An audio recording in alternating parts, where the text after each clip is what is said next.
अस्सलाम वालेकुम मेरे भैनों ते भराओ, मेरे बच्चियों ते बच्चों, सदा खुश रहो, सदा आबाद रहो, हंसते रहो, मुस्कुराते रहो।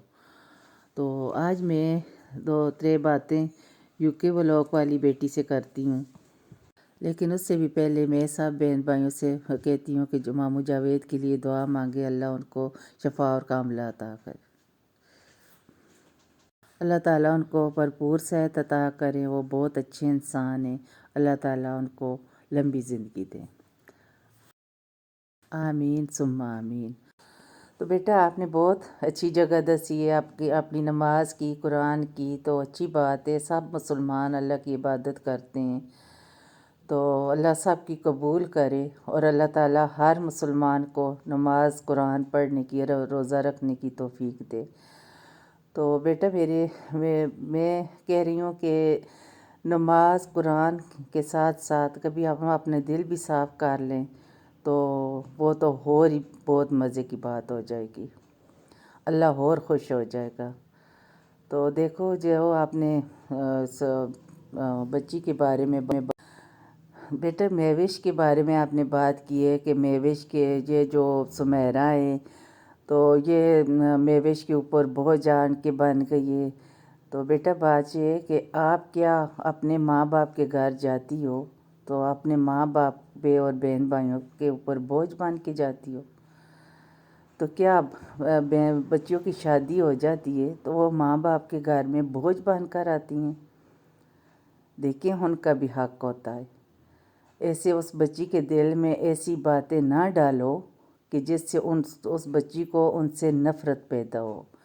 उसके तो अभी जुमा 8 दिन हुए हैं उनके घर आने में, लेकिन वो बहुत अच्छी बच्ची है, समझदार है, वो अपनी समझदारी से काम करेगी।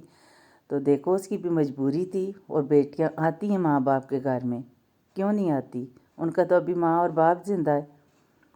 तो आपने ये बात अपने बहुत अच्छी नहीं की, मुझे आपकी ये बात अच्छी नहीं लगी, क्योंकि उस कुड़ी के दिल में आप अपनी नंदों के लिए नफ़रत डाल रही हैं कि वो अब खामोश रहती है, बातें नहीं करती। तो देखो अब वो काम करती है, पहले तो उनके पास बैठती थी, बातें करती थी, तो अब वो खामोश रहती है, काम करती है। तो बेटा अच्छी अच्छी बातें किया करो, अच्छी बातों से अल्लाह भी खुश होता है और सुनने वाला भी खुश होता है। तो ऐसी बातें ना करो कि किसी के हमारी बातों से किसी के घर में कोई फसाद डाले या किसी के दिल में नफ़रत पैदा हो। देखिए सुमेरा ने अपनी माँ को बुलाया, अपनी भाभी को बुलाया है कि आप मेरे पास आ जाओ, तो वो नहीं जा सकती थी, उनकी मजबूरियाँ थी। उन्होंने बोला कि आप हमारे पास आ जाओ, तो वो मजबूरी से आई है। देखें उसकी एक नंद है, वो भी अपने घर वाली है, और उसका कौन है, सास है, सौतेली है। तो मेरे ख़्याल में तो उसने अच्छा किया, अपनी माँ के पास आ गई है।